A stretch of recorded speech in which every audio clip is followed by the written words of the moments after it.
இன்றே டவுன்லோட் செய்து உங்கள் ஃபேவரட் ஷோக்களை என்ஜாய் பண்ணுங்க. மாமா சொல்லுமா.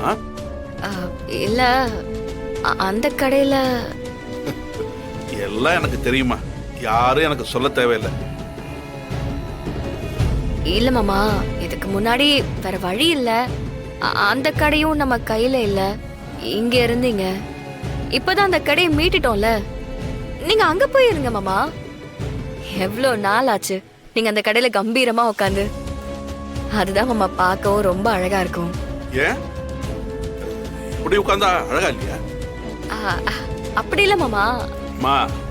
நான் பிளாட்ஃபார்ம்ல இருந்து தொழில் ஆரம்பிச்சோமா. எனக்கு கல்லால உட்கார்றதும் ஒண்ணுதான், இப்படி கடை வாசல்ல உட்கார்றதும் ஒண்ணுதான்.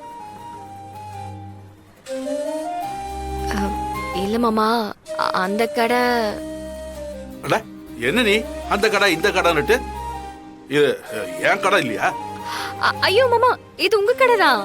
என்ன நீங்க, நான் அப்படி சொல்ல வரல மாமா. அங்கன்னா உங்களுக்கு இன்னும் கொஞ்சம் வசதியா இருக்கும். பழைய கஸ்டமர்ஸ் எல்லாம் பார்க்கும்போது மனசுக்கும் சந்தோஷமா இருக்கும்ல, அதுக்காக தான் சொன்னேன். அதெல்லாம் ஒன்னும் பிரச்சனை இல்லம்மா. அந்த கடை நம்ம கைக்கு வந்துருச்சுன்னு ஊருக்கே தெரியும். நான் அங்க போய் உட்கார்ந்துதான் அதை நிரூபிக்கணும்னு அவசியமே இல்லை. நான் இங்க இருந்த கடையை பார்த்துப்போமா. யாரும் எங்க வேணாலும் இருக்கலாம். இதுவும் என் கடை தான், அதுவும் என் கடை தான். சரிங்க மாமா.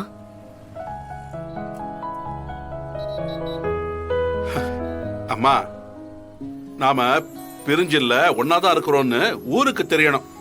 இல்லன்னு வையேன், குடும்பத்துக்குள்ள ஏதோ பிரச்சனை போல இருக்குன்னு ஆளுக்கு அட்வைஸ் பண்ண வந்துடுவானுங்க. புரிஞ்சுதா? புரிஞ்சது மாமா. நீ இதே கடையில இருக்கணும்னு அவசியம் இல்லம்மா. இந்த கடையும் பாரு, அதையும் பாரு. ரெண்டு கடையும் ஒன்னா வளரணும், அது ரொம்ப முக்கியம்.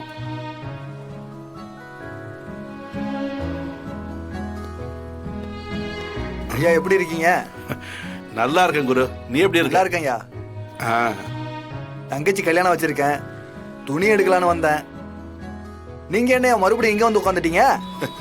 எங்க உட்கார்ந்துருந்தா என்ன? ஒண்ணு என் பொண்டாட்டி பேர்ல இருக்கிற கடை, இது என் தங்கச்சி பேர்ல இருக்கிற கடை. ஒண்ணு நான் கஷ்டப்பட்டு ஆரம்பிச்ச கடை, இன்னொன்னு என் மகன் மாற கஷ்டப்பட்டு ஆரம்பிச்ச கடை. எப்படி பார்த்தாலும் ரெண்டு கடையும் என்னோடதுதான். எந்த அப்பனுக்கு இந்த குடுப்பென கிடைக்கும் சொல்லு?